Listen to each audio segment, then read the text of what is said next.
certainly is. What certainly is what? Good morning. A delightfully good morning. There's not a cloudy sky and everything looks newly washed. Eden's keeping your breakfast hot. You'd better drink. Anything interesting in the Times? Don't be silly, Charles. You know, it's fascinating about daylight. How do you mean? How it reduces everything to normal. Does it? Yes, it does. We're very glad to hear it. Rather glacial this morning. Are you surprised? Oh, frankly, yes, I expected more of it. Really? Yes, I always viewed you as a woman of compassion and understanding. Perhaps today's one of my off days. Good morning, Eden. Good morning, sir. Feeling fit? Yes, sir. Thank you, sir. How's Cook? I don't know, sir. I haven't asked her. Oh, you should. You should begin every day asking everyone how they're doing. It oils the wheels. Yes, sir. Greet her from me, will you? Yes, sir. That will be all at the moment, Edith. Yes, sir. I really wish you wouldn't be facetious with the servants. It confuses them and undermines their morale. I find that point of view to be retrogressive, if not downright view. I don't care what you consider it. I have to run the house and you don't. You would find that I couldn't. And you're at liberty to try. I take back what I said about being a good morning. It's a horrid morning. You better eat your breakfast while it's hot. Isn't it? Look here, Charles. This attitude in your younger days may have been alluring, but in a middle-aged novelist, it's nauseating. Would you really ride at your feet in a frenzy of self-abasement? Well, that would be equally as nauseating, but certainly more appropriate. I don't see what I've done. It's so awful. You demoted me last night. You wounded me and insulted me. I was the victim of an aberration. Oh, nonsense. You were drunk. Drunk? Yes, you had 4 strong dry martinis before dinner, a great deal of burgundy at dinner. Heaven knows how much port and camel with Dr. Brandon while I was doing my best to entertain that mad woman. And then 2 double brandies later, I gave them to you myself. Of course you were drunk. So that's your story, is it? And then you refused to come to bed. And when I came down at 3 o'clock in the morning to see what happened to you, I found you in an alcoholic coma on the sofa with the fire out of your hair all over your face. Last night, something happened to me. Something very peculiar happened. Nonsense. It's not nonsense. I know it looks like nonsense in the remorseless light of day, but last night it was far from nonsense. I had some sort of hallucination. I'd really rather not discuss it any further. But you must discuss it. It's very disturbing. Oh yes, there I agree with you. It showed you up in a most unpleasant light, and I find that extremely disturbing. Last night I was positive I heard Elvira, and I was shocked. And you seriously expect me to believe that you weren't drunk? I know I wasn't drunk. If I was drunk, I'd have a dreadful hangover right now, wouldn't I? Well, I'm not at all certain that you have it. I don't have a trace of a headache, and my tongue's not crooked. Look. I've the least desire to look at your tongue. Kindly put it back in again. I know what it is. You're frightened. Frightened? It's rubbish. What is there to be frightened of? Of Elvira. You wouldn't have minded it at all that much if I had been drunk. It's all because it's mixed up with Elvira. I seem to remember telling you last night before dinner that your views on female psychology were didactic, and I was right. I should have added that they were puerile. That's where it all began. Where what all began? We were talking about Elvira, and it's dangerous to have someone strongly in your mind, in the dabbling with the occult. Well, she certainly wasn't very strongly in my mind. But she was in mine. Oh, she was, was she? You were trying to get me to say that she was more physically attractive than you, so you could hold it over. No, I was not. I don't give a hoot how physically attractive she is. Yes, you do. Your whole essence is Oh, bound in jealousy. is it? This is too much. Women. My God, when I think of women. Your view on men is academic, to say the least. Just because you've been dominated by them your whole life doesn't necessarily mean you know anything about them. I've never been dominated by anyone. Oh, you were married by your mother until you were 23, and then he was in the clutches of that old Mrs. whatever her name was. Mrs. Wimble. Not interested. And then there was Elvira, and she ruled you with a rod of iron. Elvira never ruled anyone. She was far too elusive. That was one of her greatest charms. No, and then there was Marjorie. My affair with Marjorie lasted exactly 7.5 weeks, and she cried all the time. Oh, dearie of tears. And then, If you wish to take an inventory of my sex life, dear, I think it's only proper for me to tell you you missed out on several episodes. I will consult my diary and give you a full list after dinner lunch. Well, it's no use trying to impress me with your routine amorous exploits.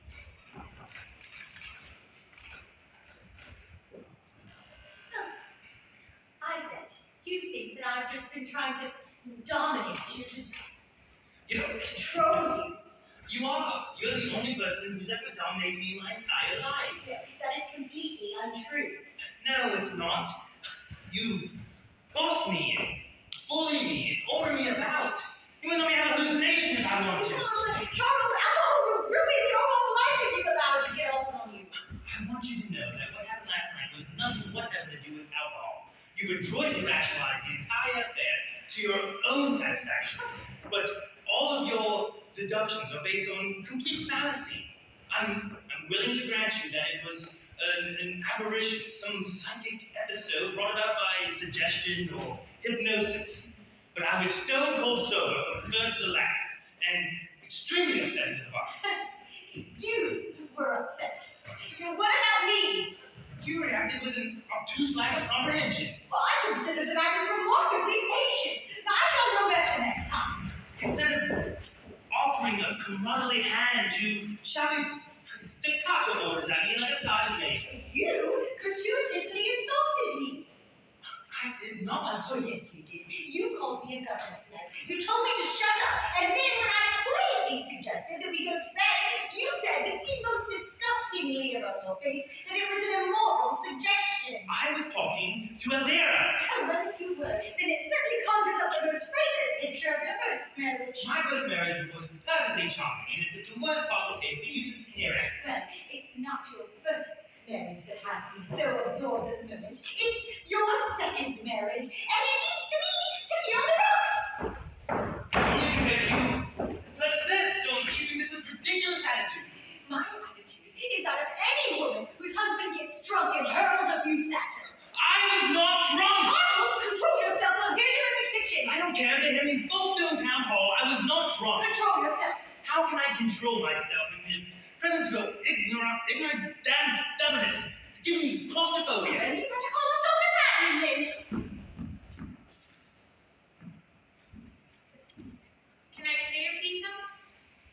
Yes, Edith. Who wants to know about lunch, Mom? Charles, will you be in to lunch? Don't worry about me. I shall be perfectly happy with a bottle of gin in my bedroom. Don't be silly, Charles. Tell Cook we shall both be in. Yes, sir.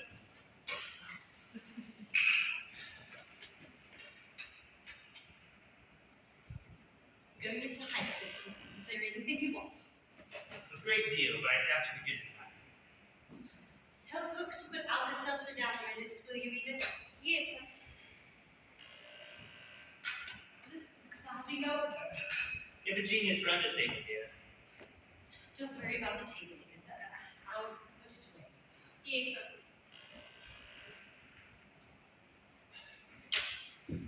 Ruth, please try to be reasonable. I'm perfectly reasonable.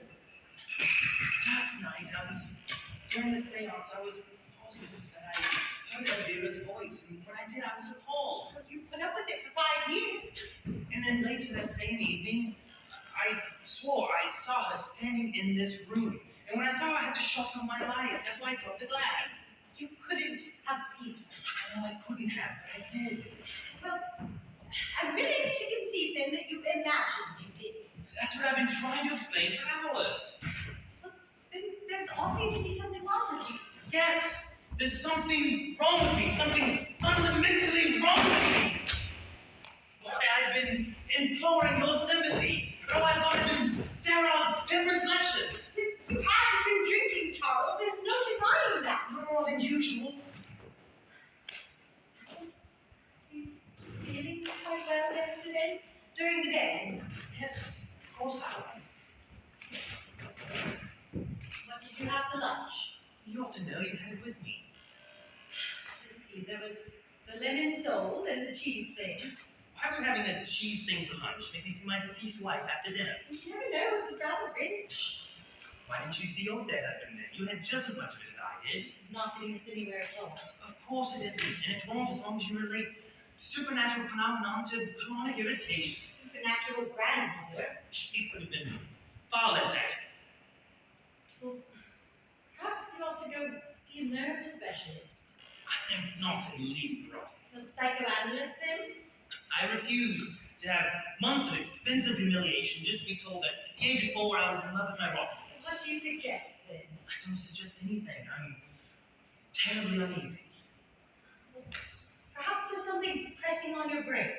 If there was, I'd have violent headaches, wouldn't I? Not necessarily. An uncle of mine had a lump the size of a cricket ball in his brain for years, and he never felt a thing. I know I would know if I had anything like that. Well, he didn't. Well, what happened to him? He had to take it out, and he's been right as well ever since. Well, did he ever have delusions or hallucinations or see things that weren't there? No, I don't think so. Then why are we talking about him? It's a waste of valuable time. I only brought it up as an example. I'm going mad. Do you feel quite well now? Physically, you mean? Altogether. Apart from being worried, yes, I feel fine. Then good. You aren't hearing or seeing anything in the least unusual? No, nothing at all. You've absolutely ruined that border with this Linda. I only look like it makes you Oh sad. my Oh, God! what's happened now? She's back! What do you mean? Who's back? Elvira! Vera? Pull yourself together. Don't be absurd. It's all those misters. Those are vulgar. I like Miss Dershams. Like what? Help me, Ruth. You have to help me. What did you mean about the nasturtiums? Never mind about that. I'm telling you, she's here again. Oh, you guys have been having a nice scene, haven't you? I could hear you right down in the garden. Mind your own business. Oh, well, if you behave like a lunatic is in my business, then I don't know what is. Oh, I suppose it was about me. I ought to feel sorry. I'm not. What do I do? How can you be so inconsiderate? Oh, inconsiderate? Oh, I like that, I must say. Ruth, No, I've done everything I can to help you. I have done my level best. And I would like to say, here and now, I have never learned about your damn hallucination. You're up to something, Charles. There has been a certain furtiveness in your manner for weeks. So why don't you just be honest and tell me what it is? you're wrong, Ruth. You're dead wrong. I'm in the least hurt. You're trying to upset me. You're trying for some obscure reason to go to me and doing something that I might regret. I'm not going to put up with it anymore. I'm utterly miserable. Ruth, please. No, don't come near me. Oh, then have a nice night. I'll drink some good. You're utterly heartless. Heartless? Ruth, please. I was talking to Elvira. No, if you were, then you should just go ahead and keep on talking to her, then talk to her until you're blue in the face. Don't talk to me. No. Elvira, you have to help me. How? Make her see you or something. I'm afraid I couldn't. That's technically the most difficult business. It takes years of practice. You are here, aren't you? You're not an illusion? Oh, I'm maybe an illusion, but I'm most definitely here. You must make me a promise that whenever you come to see me, that you make sure that I'm alone. How rude! I've never been treated so rudely. It's so mean of you to be so unwelcoming. I don't mean to be rude, Elvira, but you must see my point. I don't see why.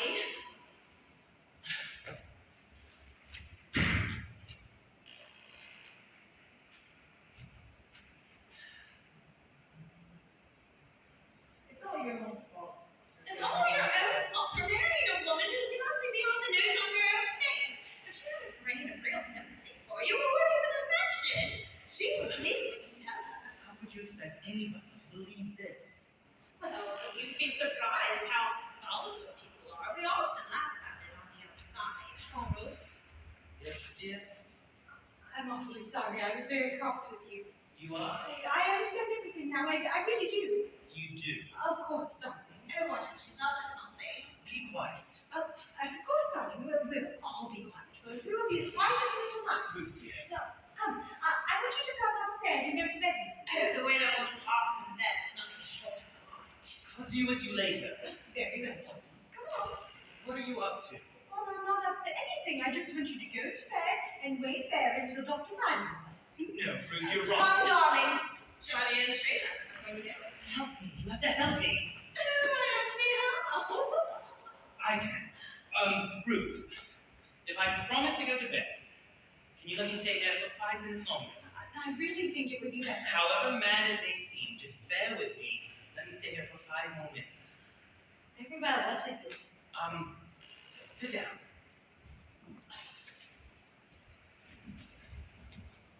Right, there. Alright, now listen carefully. Yes, darling. I would like to explain to you, calmly and without emotion, that the ghost or shade or whatever it's called of my first wife is here in this room. Yes. I know you don't believe me and you're trying valiantly to humor me, but I'm going to prove it to you. Well, you know, why don't you lay down and have a little rest and then you can prove anything you want to later on. She may not be here later on. Oh, don't worry, she will. Oh my God. Charles, You will do what I ask, won't you? I don't see why you've been completely insufferable ever since it materialized.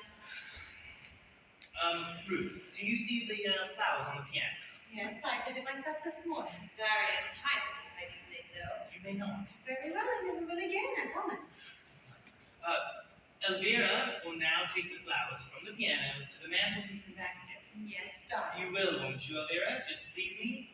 I suppose just this once, even though I don't believe in these masculine but more characters. Ruth, please watch carefully. Yes, darling. Oh, Charles! Ah! Cut you!